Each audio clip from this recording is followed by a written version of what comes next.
അവളുടെ ലാപ്പെടുത്ത് ടേബിളിന് മുകളിലേക്ക് വെച്ചു. ഒത്തിരി നാളായിരിക്കുന്നു മെയിലൊക്കെ ചെക്ക് ചെയ്തിട്ട്. ജോലിയൊന്നും ശരിയാവുന്നുമില്ല എന്ന മടുപ്പ് അവളെ ബാധിച്ചിരുന്നു. അവൾ പവർ ഓണാക്കി ജിമെയിൽ ഓപ്പൺ ചെയ്തു. വന്നു കിടക്കുന്ന മെയിലുകളുടെ കൂട്ടത്തിലൂടെ തീർത്ഥ ആകെയൊന്ന് കണ്ണൊഴിച്ചു. പെട്ടെന്നാണ് അവളുടെ കണ്ണുകൾ അതിലുടക്കിയത്. ഇന്ദീവരം ഗ്രൂപ്പ്. അവൾ ആ മെയിലിൽ ക്ലിക്ക് ചെയ്ത് ഓപ്പൺ ആക്കി. ആ വരികളിലൂടെ കണ്ണോടിച്ചപ്പോൾ അവളുടെ മുഖം സന്തോഷം കൊണ്ട് വിടർന്നു. ഇന്ദീവരം ഗ്രൂപ്പിന്റെ MD-യുടെ പേഴ്സണൽ സെക്രട്ടറിയുടെ പോസ്റ്റിലേക്ക് താനും ഷോർട്ട് ലിസ്റ്റ് ചെയ്യപ്പെട്ടിരിക്കുന്നു. ഫൈനൽ സെക്ഷനായ ഇന്റർവ്യൂ അടുത്ത വീക്കിൽ കമ്പനിയുടെ ഹെഡ് ഓഫീസിൽ വെച്ച്.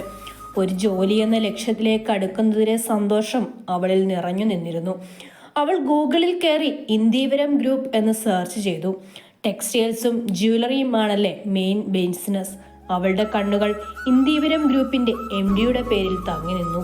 പൃഥ്വി ഇന്ദ്രദേവ പ്രതാപ്. തീർത്ഥയുടെ നാവിലൂടെ ആ പേര് ഉതിർന്നു വീണു. ആഹാ, എത്തിയോ?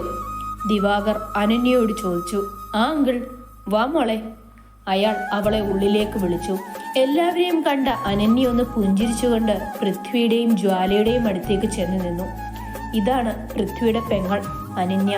നിങ്ങളുടെ കമ്പനിയുടെ ഉടമസ്ഥതയിലെ ഹോസ്പിറ്റലിലാണല്ലേ മോൾ ജോയിൻ ചെയ്തത്? ഞാൻ ഇപ്പോഴാണ് അറിയുന്നത്.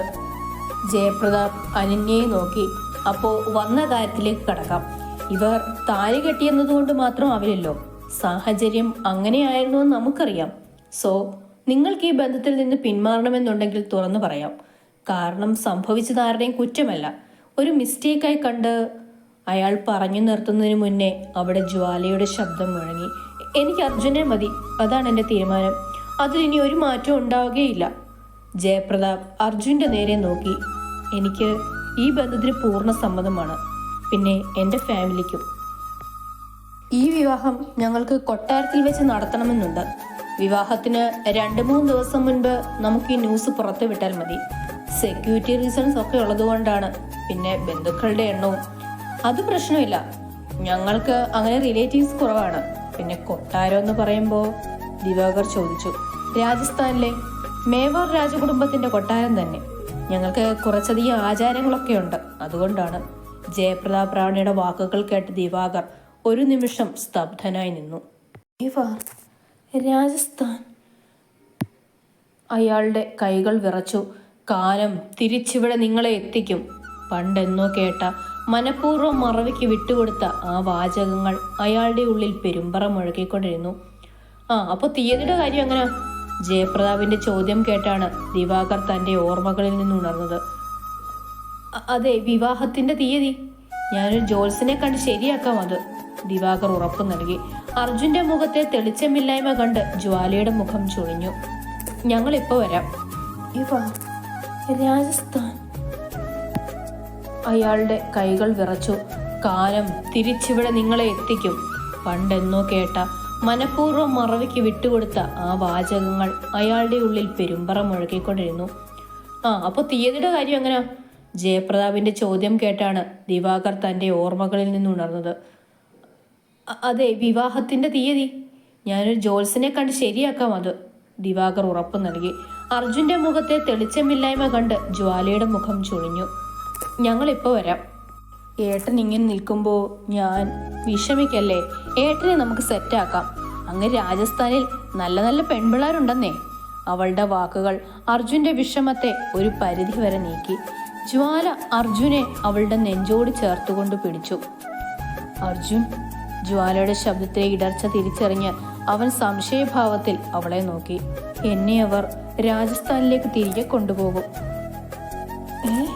അവൻ ഞെട്ടിപ്പോയി. ഞങ്ങളുടെ വംശത്തിന്റെ ആചാരമനുസരിച്ച് വിവാഹശേഷമേ എനിക്കിനി അർജുനെ കാണാനാവൂ.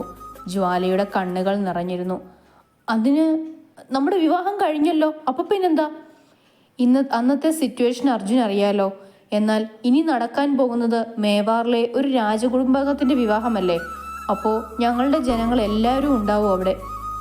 അവർ നോക്കിക്കാണുന്ന ഞങ്ങൾ തന്നെ അനുഷ്ഠാനങ്ങൾ തെറ്റിച്ചാലോ? I am bound to be that. Arjun മറുപടിയൊന്നും പറയാതെ അവളെ പുണർന്നുകൊണ്ട് നിറഞ്ഞു നിൽക്കുന്ന കണ്ണുകളിൽ ചുണ്ടുകൾ അമർത്തി. എന്നിട്ട് പുറത്തേക്ക് നടന്നു. ജ്വാല ഒരു നിമിഷം അവന്റെ ചുണ്ടുകളുടെ ചൂട് തങ്ങി നിൽക്കുന്ന അവളുടെ കൺപോളകളിലൂടെ വിരലോടിച്ചു. മുഖം അമർത്തി തുടച്ചുകൊണ്ട് അവളും ഗൗരവം മുഖത്തണിഞ്ഞ് ഹാളിലേക്ക് ചെന്നു. അപ്പോഴേക്കും ജയപ്രതാപ് ജ്വാലയെ വിവാഹസമയം വരെ നാട്ടിലേക്ക് മടക്കിക്കൊണ്ടു പോകുന്നതിനെ പറ്റി സംസാരിച്ചിരുന്നു. വിഷമത്തോടെയാണെങ്കിലും എല്ലാവരും അതിന് സമ്മതിച്ചു. എന്നാൽ ഞങ്ങൾ ഇറങ്ങട്ടെ, വിളിക്കാം. ജയപ്രതാപ് അവരോട് യാത്ര പറഞ്ഞു. അതിനിടയിൽ നൈസായിട്ട് രഞ്ജുവിനെ വായി നോക്കുന്ന അനന്യയെ അർജുൻ ശ്രദ്ധിച്ചിരുന്നു. നേരത്തെ ജ്വാല പറഞ്ഞത് മനസ്സിൽ വന്നപ്പോൾ അവന്റെ ചുണ്ടിൽ ഒരു നേർത്ത ചിരി മിന്നി. അർജുൻ തന്നെ കണ്ടെന്നു മനസ്സിലായ അവൾ അവനെ നോക്കി ഇളിച്ചു കാണിച്ചുകൊണ്ട് പൃഥ്വിയുടെ പിന്നിലേക്ക് വലിഞ്ഞു. മോളെ, ബാഗൊക്കെ എടുത്തു വാ. ജ്വാല ഉള്ളിലേക്ക് ചെന്നു. അവളുടെ 2-3 ബാഗ് എടുത്തുകൊണ്ട് പുറത്തേക്ക് വന്നു. ദിവാകരനോടും ലേഖയോടും രഞ്ജുവിനോടും യാത്ര പറഞ്ഞു. അർജുനെ നോക്കാതെ തിരിഞ്ഞു നടന്ന് കാറിലേക്ക് കയറിയിരുന്നു. അത് പ്രതീക്ഷിച്ചെന്ന പോലെ അവനും അവൾ പോകുന്നത് നോക്കി നിന്നു. പൃഥ്വി അർജുൻ അടുത്തേക്ക് നടന്നു.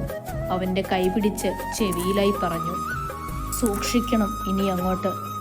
ഒന്നും മനസ്സിലായില്ലെങ്കിലും അവൻ തലയാട്ടി ഒന്ന് പുഞ്ചിരിച്ചു.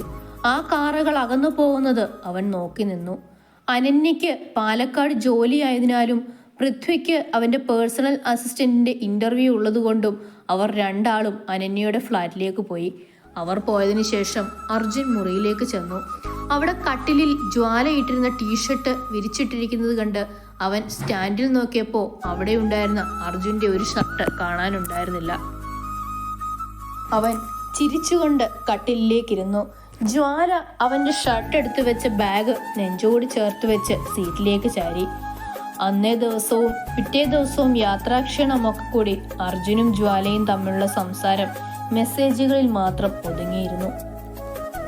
തീർത്ഥ അവളുടെ മെയിലിലേക്ക് വന്ന ഇന്റർവ്യൂ ഡേറ്റ് നോക്കി നിന്നു. മെയ് 5, മറ്റന്നാളാണല്ലോ, അതും എറണാകുളത്ത് വെച്ച്. അവൾ വേഗം ട്രെയിൻ ടിക്കറ്റ് നോക്കി. ഭാഗ്യത്തിന് വളരെ കുറച്ചെണ്ണം അവൈലബിൾ ആയിരുന്നു. തീർത്ഥ ടിക്കറ്റ് ബുക്ക് ചെയ്ത് മുത്തശ്ശനോടും മുത്തശ്ശിയോടും ഇന്റർവ്യൂവിന്റെ കാര്യം പറയാൻ ചെന്നു. രണ്ടാളും ഒത്തിരി സന്തോഷത്തോടു കൂടി തീർത്ഥയുടെ നെറുകയിൽ മുത്തി. തീർത്ഥ അവളുടെ ഫോൺ എടുത്ത് ധന്യയുടെ നമ്പറിലേക്ക് വിളിച്ചു നോക്കി. സ്വിച്ച്ഡ് ഓഫ് എന്ന് തന്നെ. 2 ദിവസമായി ഇങ്ങനെ. തീർത്ഥയുടെ മനസ്സിൽ ആശങ്ക നിറഞ്ഞു. ഇന്റർവ്യൂ കഴിഞ്ഞ് ഒന്ന് അവളുടെ ഫ്ലാറ്റ് വരെ ചെന്ന് നോക്കണം. അവൾ ധന്യയുടെ ഫോണിലേക്ക് ഇന്റർവ്യൂവിന്റെ കാര്യം പറഞ്ഞുകൊണ്ട് ഒരു മെസ്സേജ് അയച്ചു. ഫോൺ തിരികെ വെച്ചു. ലഗേജൊക്കെ കാറിൽ നിന്നെടുത്ത് പുറത്തേക്ക് വെച്ച പൃഥ്വി അനന്യയെ നോക്കി പല്ലിറുമി. നിനക്കെന്താ ഇപ്പൊ ട്രെയിനിൽ തന്നെ പോകണമെന്ന് ഇത്ര നിർബന്ധം? ഇതൊക്കെ ഒരു വൈബല്ലേ ഭയ്യ? അവൾ ചിണുങ്ങി. അനന്യ തിങ്കളാഴ്ചയെ ഹോസ്പിറ്റലിൽ ജോയിൻ ചെയ്യുന്നുള്ളൂ എന്നും പറഞ്ഞ പൃഥ്വിയുടെ ഒപ്പം എറണാകുളത്തെ അവന്റെ കമ്പനിയിലേക്ക് പോകാൻ നിൽക്കുന്നതാണ് ഇപ്പോൾ. അതും പോരാഞ്ഞിട്ട് നൊസ്റ്റാൾജിയ എന്ന് പറഞ്ഞ് കാറിൽ പോകാൻ നിന്ന പൃഥ്വിയെ കൊണ്ട് യാത്ര ട്രെയിനിലുമാക്കി. വിത്ത് 1 ലോഡ് ബാഗ്. അവൻ 2 ബാഗ് അവളുടെ പുറത്ത് വെച്ച് കൊടുത്തിട്ട് 2 എണ്ണവും കൊണ്ട് മുന്നേ നടന്നു. അതും വലിച്ച് മുഖം വീർപ്പിച്ചുകൊണ്ട് അനന്യ തൊട്ടു പിന്നിലും. തീർത്ഥ ഒരു കുഞ്ഞു ബാഗും തോളിൽ തൂക്കി മുന്നിലേക്ക് നടന്നു. അവിടെ എത്താൻ 3 മണിക്കൂറാകും. ആദ്യമായിട്ടാണ് ഒറ്റയ്ക്ക്. ഉള്ളിൽ പേടി തോന്നിയെങ്കിലും ഇനി ഇതൊക്കെ ശീലിക്കണമെന്ന ചിന്ത അവളെ മുന്നിലേക്ക് നയിച്ചു. അർജുനോട് പറഞ്ഞാലോ എന്ന ചിന്ത മനസ്സിൽ വന്നെങ്കിലും അവനൊരു ബുദ്ധിമുട്ട് താൻ കാരണം ഉണ്ടാകുമെന്ന ചിന്ത ട്രെയിനിൽ കയറി സീറ്റ് കണ്ടുപിടിച്ചു. അവൾ ബാഗ് മുകളിലേക്ക് വെക്കാൻ ഒരുങ്ങിയെങ്കിലും കൈയെത്താഞ്ഞതുകൊണ്ട് അവൾ തൊട്ടു പിന്നിൽ നിന്ന് പൃഥ്വിയുടെ നെഞ്ചിലേക്ക് ചാടി. പെട്ടെന്നായതുകൊണ്ട് അവനും ഒന്ന് ഞെട്ടിയിരുന്നു. അവളുടെ വിറയലും ഉയർന്ന ഹൃദയമെടുപ്പും കൊണ്ട് അവൾ എത്രത്തോളം പേടിച്ചാണ് നിൽക്കുന്നതെന്ന് അവന് മനസ്സിലായി. ഐ എം സോറി, ഞാൻ അറിയാതെ. അവൾ പെട്ടെന്ന് അവനിൽ നിന്നും അടർന്നു മാറി. Go, relax, it's fine. അവൾ മാറിയപ്പോൾ ഒരു നേർത്ത ചന്ദനഗന്ധം അവനെ തഴുകി കടന്നുപോയി.